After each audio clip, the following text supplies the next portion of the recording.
Hindi ka yayaman sa pagiging busy. May kakilala ko, tawagin natin siyang Carlo. Typical employee, masipag, laging present, halos hindi na umuuwi ng maaga. Araw-araw OT, minsan kahit day off, pumapasok pa rin. Ang mindset niya, pag mas busy ako, mas yayaman ako. Pero after 1 year, ganun pa rin. Same sweldo, same pagod, wala pa rin ipon.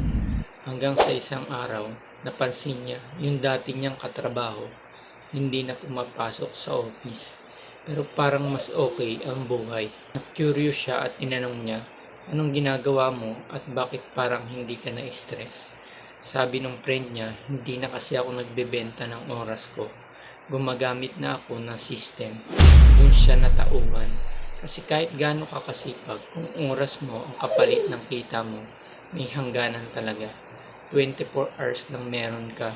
So kahit triplehin mo yung effort mo, hindi rin lalaki ng sobrang income mo. Pero pag may system ka like content, online platforms, affiliate marketing, kahit natutulog ka, may potential ka pa rin kumita. Yun niya na-realize, hindi pala pagiging busy ang sagot. Minsan, hindi ka kulang sa sipag. Nasa maling paraan ka lang kumikita. Kung gusto mong matutunan yung sinimulan niya, comment, start, or message mo ako.